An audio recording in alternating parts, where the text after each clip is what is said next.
Hello दोस्तों, स्वागत है आपका हमारे YouTube channel Hindi by Kaushik sir पे। दोस्तों, आप देख रहे हैं संस्कृत भाषा।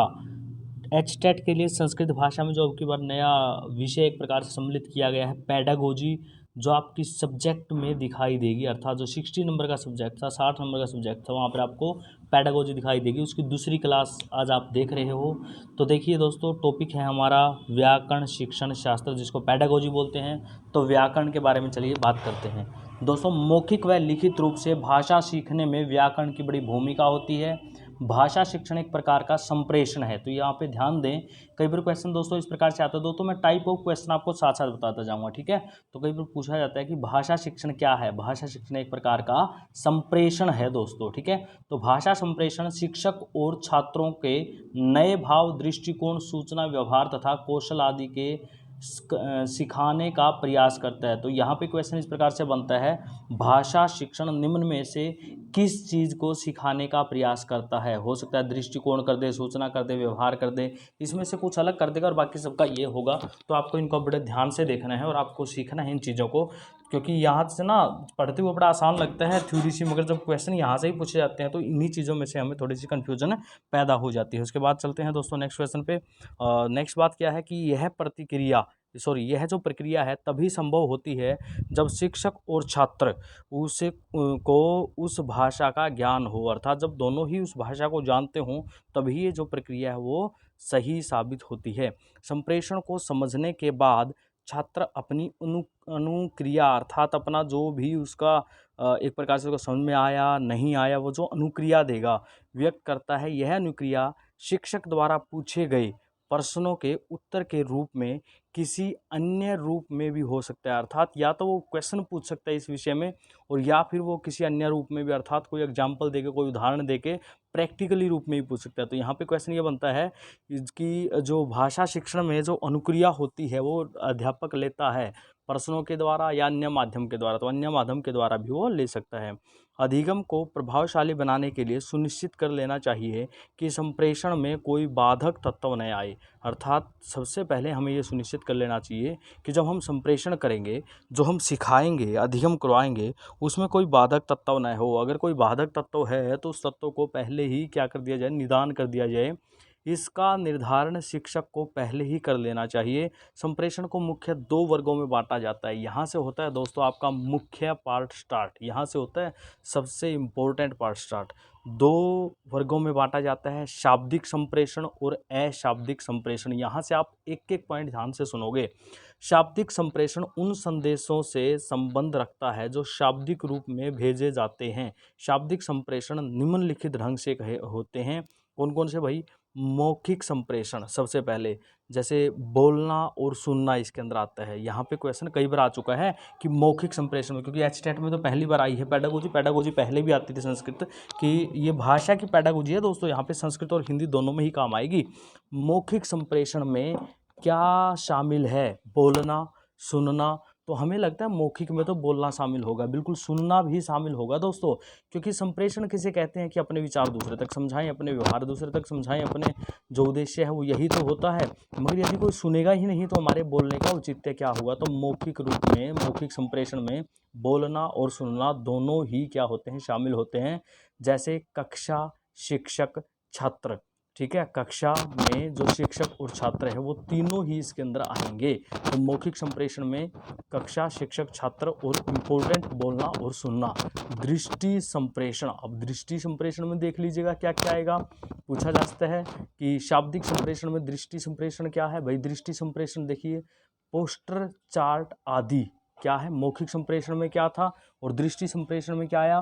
पोस्टर, चार्ट आदि। क्योंकि दृष्टि संप्रेषण में आता है भाई जिसको हम देखते हैं, तो पोस्टर को देखते हैं, चार्ट को देखते हैं, मॉडल को देखते हैं। ये जो देखने वाली चीज़ें आएंगी उन सबको हम दृष्टि संप्रेषण में काउंट करेंगे। मौखिक दृष्टि संप्रेषण अब आया है कि जिसको मौखिक रूप से बोलते भी हैं और देखते भी हैं। जैसे टीवी है भाई, फिल्म है, अर्थात यहाँ पे बोलने का अर्थ सुनना भी है ना। तो देखिएगा आप, टीवी को हम देख भी लेते हैं और टीवी को सुन भी लेते हैं। फिल्म आदि देख भी लेते हैं, नाटक आदि देख भी लेते हैं, चलचित्र आदि देख भी लेते हैं। आपको पता है जो अभिनय होते हैं हमारे स्टेज के ऊपर उनको हम देख भी लेते हैं और सुन भी लेते हैं। उसके बाद है, तो हो सकता है क्वेश्चन आए मौखिक दृष्टि संप्रेषण में क्या क्या आएगा, तो टीवी फिल्म आदि ये कहाँ पे आएंगे, टीवी आदि कहाँ पे आएंगे, मौखिक दृष्टि संप्रेषण में। मगर यहाँ पे अगर मैं आपसे क्वेश्चन पूछूं कि रेडियो कहाँ पे आएगा, बताना एक बार, रेडियो कहाँ पे आएगा, कमेंट करके जरूर बताना दोस्तों, रेडियो कहाँ पे आएगा। चलो ठीक है, मैं बता देता हूँ। देखिए रेडियो की अगर बात करें तो दृष्टि संप्रेषण में नहीं आता, क्योंकि रेडियो को हम देख नहीं सकते, सुन सकते हैं, ठीक है। तो उसके बाद है लिखित संप्रेषण। लिखित संप्रेषण में क्या आएगा दोस्तों, समाचार पत्र था, जिसको हम सुनते नहीं, जिसको हम पढ़ते हैं, जिसको हम क्या करते हैं, पढ़ते हैं, क्योंकि वो लिखा हुआ होता है। अब समाचार नहीं लिखा, समाचार पत्र लिखा, ठीक है, तो पुस्तकें आदि, ओके। उसके बाद है अशाब्दिक संप्रेषण। अशाब्दिक, ये शाब्दिक थे, अब अशाब्दिक, दूसरा पार्ट अशाब्दिक संप्रेषण का था। अब अशाब्दिक संप्रेषण में क्या क्या हो आप देख सकते हो। अशाब्दिक संप्रेषण में आएगा मुख अभिव्यक्ति। अशाब्दिक संप्रेषण में पहला क्या आ जाएगा, मुख अभिव्यक्ति। और उसके बाद क्या आ जाएगा, दृक् संपर्क, अर्थात आंखों का, दृष्टि का संपर्क। उसके बाद है शारीरिक शिक्षा, और उसके बाद है वाक संकेत, और उसके बाद है कूट भाषा, ठीक है, कूट भाषा, जिसको आप क्या बोलते हो, कोडिंग डिकोडिंग, कोड वर्ड में लिखना वगैरह, ठीक है, तो शाब्दिक संप्रेषण में आ जाएगा। जैसे किसी ने अपने नाम को लिख दिया 135, 135 का मतलब क्या होता है, या फिर किसी ने लिख दिया अपने नाम को 1982, तो यहाँ पे ये जो कूट भाषा होती है इसको आप रीजनिंग में भी सीखोगे, ठीक है, ये एक टॉपिक है। तो ये क्या है, शाब्दिक संप्रेषण का हिस्सा है। दोबारा से बताता हूँ, मुख अभिव्यक्ति, शारीरिक शिक्षा, कूट भाषा, दृक् संपर्क, वाक संकेत। दोस्तों आपके लिए ना स्पेशल पेडागोजी की क्लास स्टार्ट की जा रही है, क्योंकि काफ़ी सारे साथी बार बार कह रहे थे सर पेडागोजी इशू है, पेडागोजी इशू है। अरे पेडागोजी इशू नहीं है, आप चिंता मत कीजिए, आप जुड़े रहिए, आपको पूरी संस्कृत का सिलेबस करवाया जाएगा HTET का, ठीक है, जिसमें पेडागोजी और आपका व्याकरण और बिल्कुल साहित्य भी शामिल होगा। व्याकरण अधिगम के उद्देश्य देख लीजिए, व्याकरण अधिगम के क्या क्या उद्देश्य होते हैं। छात्रों को ध्वनियों, स्वनियमों एवं उच्चारण के नियमों का ज्ञान कराना चाहिए। अब ध्वनियों को कहा, अर्थात सब जो नियम होते हैं हमारे उच्चारण के, उसके और उच्चारण के जो नियम होते हैं उनका ज्ञान करवाना हमारा उद्देश्य होता है, क्योंकि उद्देश्य पूछा गया है। उसके बाद है छात्रों को शब्द योजना तथा वर्तनियों का ज्ञान कराना। अभी आता है कि छात्रों को शब्द योजना तथा वर्तनियों का ज्ञान कराना किसका उद्देश्य है, छात्रों को शब्द योजना तथा वर्तनियों का ज्ञान कराना किसका उद्देश्य है, अधिगम उद्देश्य है। किसका उद्देश्य है, व्याकरण का, क्योंकि व्याकरण ही तो शब्द का ज्ञान कराती है, वर्तनियों का ज्ञान कराती है कि शुद्ध है या अशुद्ध, ठीक है। तो उसके बाद आएगा दोस्तों, छात्रों में वाक्य बनाने की क्षमता पैदा करना, विराम चिन्हों का सही प्रयोग करना सिखाना आदि भी क्या है, व्याकरण शिक्षण का या अधिगम का ही उद्देश्य होता है। अब उसके बाद है कि छात्रों को मौखिक एवं लिखित अभिव्यक्ति के नियमों का ज्ञान कराना भी क्या है, मौखिक और लिखित। यहाँ पे दोस्तों कंफ्यूज हो जाते हैं कि व्याकरण में आया सिर्फ मौखिक और लिखित, अरे भाई व्याकरण भी तो मौखिक और लिखित पे ही चल रहा है। अगर आप लिखने में गलती करोगे तो भी व्याकरण काम आएगा, बोलने में गलती करोगे तब भी व्याकरण काम आएगा। और भाषा के मानक रूप का ज्ञान करा देना चाहिए। और यहाँ से क्वेश्चन भी आया है कि निम्न में से कौन सा वर्ण मानक नहीं है, कौन सा शब्द मानक नहीं है, ठीक है। तो इस प्रकार हमारे क्वेश्चन भी आते हैं HTET में। तो उसके बाद है व्याकरण के भेद। दोस्तों व्याकरण के दो मुख्य भेद होते हैं, औपचारिक व्याकरण और अनौपचारिक व्याकरण। यहाँ पे ध्यान देना, अब हम कोई भाषा नहीं पढ़ रहे, हम कोई व्याकरण नहीं पढ़ रहे, हम शिक्षण शास्त्र पढ़ रहे हैं। कोई कहे सर व्याकरण के भेद, इसका क्या मतलब हुआ, व्याकरण के तो भेद ही नहीं होते, ये होता है। तो हम शिक्षण शास्त्र पढ़ रहे हैं भाई, शिक्षण शास्त्र के अनुसार व्याकरण के दो मुख्य भेद होते हैं, औपचारिक व्याकरण और अनौपचारिक व्याकरण, ठीक है। तो शिक्षण, भाषा शिक्षण तथा भाषा कौशल, थोड़ा सा मैं डीपली भी पढ़ाऊंगा इन चीज़ों को, एक बार मुख्य रूप से जो पूछे जाते हैं वो देख लीजिएगा। भाषा शिक्षण तथा भाषा कौशल, बच्चा सुनकर, बोलकर, पढ़कर, लिखकर विचारों का आदान प्रदान करता है, अतः इन योग्यताओं को विकसित करना ही भाषा शिक्षण का उद्देश्य है। क्या है भाई, भाषा शिक्षण तथा भाषा कौशल क्या है, भाषा को सीखना और भाषा में कुशलता प्राप्त करना। तो बच्चा सबसे पहले तो सुनेगा ना, शिक्षण अर्थात सीखने के लिए क्या करेगा, सबसे पहले सुनेगा, सुनने के बाद ऐसे ऐसे शब्दों को यूँ को यूँ बोलने की कोशिश करेगा, फिर उनको पढ़ने की कोशिश करेगा, फिर उनको लिखने की कोशिश करेगा सीखने के बाद, क्योंकि शिक्षण सीखने के बाद क्या करेगा, पढ़ने की कोशिश करेगा। सबसे पहले तो पढ़ता ही है बच्चा, लिखता थोड़ी ना है। एन आर पहले उसको पढ़ाए जाते हैं, एन आर राम, जब वो याद हो जाता है तब उसको धीरे धीरे हाथ पकड़े लिखना भी सिखाया जाता है, लिख के विचारों का आदान प्रदान करता है। अतः इन योग्यताओं को विकसित करना, यहाँ पे ध्यान भी रखना कि इसका क्रम भी कई बार पूछा जाता है, सुनना, बोलना, पढ़ना, लिखना, ठीक है। यहाँ पे ये बात ध्यान रखना, मैं यहाँ पे ना आपको बता दूँ, कई बार क्रम पूछा जाता है भाई, कई बार क्रम पूछा जाता है, सुनना, बोलना, पढ़ना और लिखना। और ये क्रम कई बार पूछा गया है, या ये कई बार इस प्रकार देता है, सुनना, बोलना, लिखना, पढ़ना। तो आपको पता हो, सबसे पहले बच्चा सुनता है, फिर बोलता है, फिर पढ़ता है और फिर उसको लिखता है। ठीक है, ध्यान रखिएगा इस चीज़ का, ये चीज़ें गलत हो जाती हैं कई बार। तो उद्देश्य ये 4 प्रकार के होते हैं। भाई किसके उद्देश्य है? योग्यताओं को विकसित करना ही भाषा शिक्षण का उद्देश्य है। और ये 4 प्रकार के होते हैं: लेखन कौशल, वाचन कौशल, श्रवण कौशल, मौखिक अभिव्यक्ति। देखिए, सबसे पहले आएगा लेखन कौशल और उसके बाद आएगा पठन या वाचन कौशल। पढ़ना या वाचन करना, बोलते हैं ना, वांच रहा है अर्थात पढ़ रहा है। सबसे पहले लेखन कौशल आएगा, लिखना, उसके बाद वाचन कौशल। अब आप कहोगे सर, ऊपर तो आपने कहा था कि सबसे पहले बोलना और उसके बाद लिखना, मगर जब कौशल की बात आई तो आप कह रहे हो सबसे पहले लिखना और उसके बाद बोलना। अरे मैं कुशलता की बात कर रहा हूँ, शिक्षण की बात नहीं, क्योंकि यहाँ पे 2 चीज़ें हैं साथियों, एक तो शिक्षण और एक कौशल। तो यहाँ पे आपको देखना होगा, जब शिक्षण की बात आएगी ना, तब आप कहोगे सबसे पहले सुनना, फिर बोलना, फिर पढ़ना, फिर लिखना। और जब बात आएगी कुशलता की, कुशलता कैसे हासिल करता है, तो सबसे पहले बच्चा उसको लिखता है, फिर उसको बोलना सीखता है, पढ़ना सीखता है, फिर श्रवण कौशल और फिर मौखिक अभिव्यक्ति, श्रवण करना। ठीक है, देखिएगा कहाँ पे आया श्रवण करना, सुनना। ठीक है, उसके बाद क्या आया, मौखिक अभिव्यक्ति। प्रथम 2 कोश, यहाँ पे ये क्वेश्चन पूछे जाते हैं, आप फिर करते हो सर ये तो बड़ी दिक्कत होगी। उद्देश्य है 4 प्रकार के, सबसे पहले लिखेगा, उसके बाद क्या करेगा, उसके बाद बोलेगा, उसके बाद सुनेगा जी, और उसके बाद क्या वो मौखिक अभिव्यक्ति करेगा। ये तो क्या हो गया सर, अरे यही होता है। ठीक है, प्रथम 2 कौशल ग्राह्यात्मक कौशल और अंतिम 2 अभिव्यंजनात्मक कौशल है। अर्थात वो पूछ सकता है कि निम्न में से कौन सा ग्राह्यात्मक कौशल है और कौन सा अभिव्यंजनात्मक है। एक बार मैं आपको बता दूं ये होता क्या है। ग्राह्यात्मक का अर्थ होता है जब हम ग्रहण करते हैं, और अभिव्यंजनात्मक जब हम अभिव्यक्ति करते हैं। तो देखिए, लिखना हम ग्रहण करते हैं, सीखते हैं, और वाचन अर्थात जो पढ़ना है ना, वो भी हम सीखते हैं अर्थात ग्रहण करते हैं। पढ़ना सीखना है ना, बोल रहे ना, लेखना सीखना, पढ़ना सीखना, मगर सुनना सीखना नहीं होता। श्रवण करना। ठीक है, ये एक प्रकार से ये श्रवण करना सीखना थोड़ी ना, सुनना तो अपने आप ही लग जाता है बच्चा, लिखने अपने आप नहीं लगता जन्म से ही, बोलना अपने आप नहीं लगता जन्म से ही। कुशलता कह रहा हूँ, बोलना मतलब ये नहीं ऐसे बोलना नहीं, मतलब शुद्ध बोलना। ठीक है, और श्रवण करना तो अपने आप ही सुनने लग जाता है। मौखिक अभिव्यक्ति अर्थात मुख से फिर अभिव्यक्ति करना, वो अपने आप लग जाता है। ठीक है, तो उसके बाद चलते हैं दोस्तों नेक्स्ट पे, लेखन कौशल। लेखन कौशल में क्या है भाई, लेखन कौशल की त्रुटियाँ। लेखन कौशल की त्रुटियाँ बात करेंगे, कौन कौन सी त्रुटियाँ लेखन कौशल में आती हैं। तो दोस्तों पहले वीडियो देखते रहिए, उसके बाद आपको इनके क्वेश्चन जो होंगे ना, मुख्य क्वेश्चन जो पूछे गए हैं और आप पूछे जाने के लायक हैं, उनसे भी अवगत कराया जाएगा। लेखन कौशल की चुनौतियाँ कौन कौन सी है दोस्तों? छात्रों में स्पष्ट एवं साफ लेखन की आदतों को विकसित करना, ये सबसे पहली चुनौती है।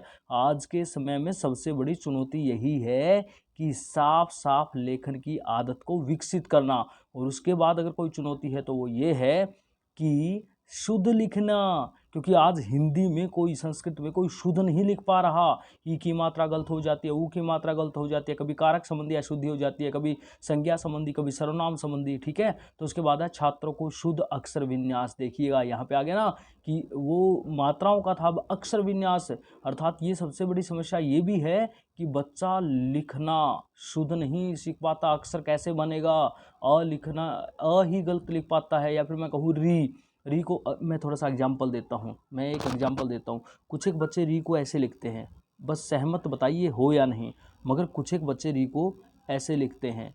ठीक है, और कुछ एक बच्चे री को क्या लिखते हैं, ऐसे करके ऐसे कर देते हैं। अब बताइएगा अक्षर विन्यास इसका क्या है? ये है, या इनमें से कोई भी नहीं। अगर बात करें तो इनमें से कोई भी नहीं, अर्थात तो विन्यास बच्चे को पता हो कि अक्षर विन्यास क्या है। ठीक है, उसके बाद है छात्रों की सृजनात्मक क्षमता को विकसित करना। छात्रों के अंदर सृजनात्मकता का विकास करने से पहले रह गया कि छात्रों को अपने विचारों को तार्किक क्रम में व्यक्त करना। और उसके बाद है छात्रों में भाषा और साहित्य के प्रति स्वस्थ दृष्टिकोण विकसित करना। उसके बाद है त्रुटियां और विकार। लिखना पढ़ने से कठिन है, इसलिए छात्र कम अभ्यास करते हैं। जो लिखना होता है ना, वो पढ़ने से कम अभ्यास करते हैं। लिखना पढ़ने से कठिन है, लिखना क्या है, कठिन है। पढ़ने से, इसलिए अभ्यास कम करते हैं, लिखते नहीं है पढ़ते रहते हैं, वो लिखते नहीं है पढ़ते रहते हैं। इसीलिए हमसे बार बार जब हम छोटे थे तो बार बार सुलेख लिखवाया जाता था, एक के काम को 6-6 10-10 बार करवाया जाता था कि आपने सही नहीं किया, आप 10 बार करो, इसको 5 बार करके लेके आओ क्योंकि आपने गलती की। क्योंकि जब बार बार आप लिखोगे तो क्या होगा, आपका जो लेखन कौशल है वो सुधरेगा। अब उसके बाद कहा कि आवश्यक नहीं कि छात्र अपने विचारों को सही क्रम से ही अभिव्यक्त करें, तो उसको सही क्रम से बताना कि सही क्रम क्या होगा। और छात्रों के चंचल और मस्त स्वभाव होने के कारण भाषा के प्रति रुचि रखना जरूरी नहीं। अर्थात बच्चे आजकल जो चंचल स्वभाव के, मस्त स्वभाव के, भाषा के प्रति रुचि नहीं रखते, तो उनकी रुचि को पैदा करना, इसलिए भी वे गलतियां करते हैं। ठीक है, तो उसके बाद आया दोस्तों वाचन कौशल। ये जो चल रहा था वो था लेखन कौशल की जो चुनौतियां थी। और वाचन कौशल की कौन कौन सी चुनौतियां हैं, तो क्वेश्चन यहाँ से दोस्तों इस प्रकार से आता है कि छात्रों के चंचल और मस्त स्वभाव होने के कारण भाषा के प्रति रुचि नहीं है। ये कैसी किस प्रकार की एक प्रकार से त्रुटि है या विकार है। ठीक है, तो इस प्रकार से पूछ सकते हैं किस प्रकार की चुनौती है। ठीक है, तो कैसे की है, लेखन संबंधी या वाचन संबंधी, कैसे संबंधी है भाई। अब आप देखिएगा इस प्रकार के क्वेश्चन आएंगे। वाचन कौशल देख लीजिएगा, वाचन कौशल के संबंध में कौन कौन सी चुनौतियां हैं। छात्रों को वर्णमाला के लिपि प्रतीकों का पूर्ण ज्ञान कराना। सबसे पहले वर्णमाला की जो लिपि प्रतीक है, अर्थात अ कौन सा होता है, आ कौन सा होता है, ई कौन सा होता है। सबसे ज़्यादा अगर मैं बात करूँ कि बच्चे यहाँ पे कंफ्यूज होते हैं, छोटे बच्चों की अगर बात करें कि त्र और री, ये तो है त्र और ये है री, दोनों एक समान लगते हैं। अब ये क्या है, ये एक व्यंजन और ये एक स्वर है। सबसे पहले तो बच्चे को इसका ही पता हो कि ये एक स्वर है और ये एक व्यंजन है, जबकि दोनों एक समान है, बस इसमें पीछे से कुछ ऐसे कर दिया जाता है। ठीक है, तो ऐसे ऐसी जो प्रतीक हैं उसका पूर्ण रूप से ज्ञान करवाना। उसके बाद है छात्रों को वाचन मुद्रा में, जो वाचन मुद्रा की एक एग्जाम्पल और देता हूँ। आज भी लगभग की अगर मैं बात करूँ, ये तीनों को ही स बोलते हैं, जबकि है क्या, श श स। ठीक है, मगर ये तीनों को ही स बोलते हैं। तो इस प्रकार से क्या कराना, उनको ज्ञान कराना भाई। उसके बाद है छात्रों को वाचन मुद्रा में उचित हाव भाव के साथ पढ़ने योग्य बनाना। भाई वाचन मुद्रा में हाव भाव भी साथ में रखे, उचित। ठीक है, उसके बाद है छात्रों में अध्ययन के लिए रुचि जागृत करना, अध्ययन के लिए, पढ़ने के लिए रुचि बनाना। छात्रों में मौखिक अभिव्यक्ति के लिए आत्मविश्वास विकसित करना। भाई मौखिक अभिव्यक्ति जब ही कर पाएगा ना बच्चा, जब उसके अंदर आत्मविश्वास होगा, वरना वो अपने आप को हीन भावना में आकर के अभिव्यक्ति नहीं कर पाएगा या उचित प्रकार से वाचन नहीं कर पाएगा।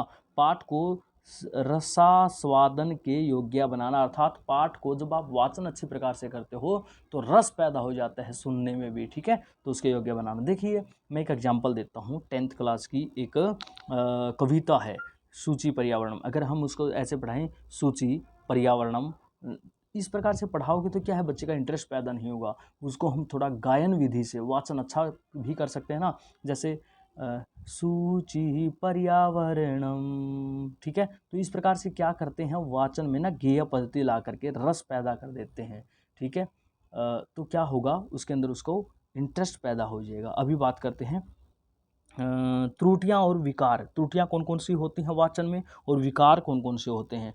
छात्रों को वर्णमाला और लिपि का पूर्ण ज्ञान होना। भाई छात्र जो है ना, उसको वर्णमाला का और लिपि का पूर्ण ज्ञान हो। वर्णमाला कौन कौन से वर्ण है वर्णमाला में, और लिपि जो है वो कौन सी है। आवश्यक नहीं, क्योंकि ये कह रहा है कि इन चीज़ों की आवश्यकता नहीं है, क्योंकि सभी का मानसिक स्तर एक समान नहीं होता। देखिएगा, विकार की बात कर रहे हैं हम, त्रुटियां की बात कर रहे हैं, अर्थात इनको ऐसा करवाना है, क्योंकि आपको लगता है कि 10th क्लास में हो गया, +2 क्लास में होगा, सारी वर्णमाला याद है, ये ऐसा उचित नहीं होता। क्यों नहीं होता, क्योंकि सभी का जो मानसिक स्तर है वो एक समान नहीं होता। आज भी हम देखते हैं कुछ एक गवर्नमेंट स्कूलों के बच्चे जब वो तीसरी क्लास में हो जाते हैं तब तक वो वर्णमाला को पूरा नहीं सीख पाते। वर्णमाला में बहुत बड़ी समस्या हो जाती है, अनर पूरे याद नहीं होते, क ख ग घ ङ का सही क्रम याद नहीं होता।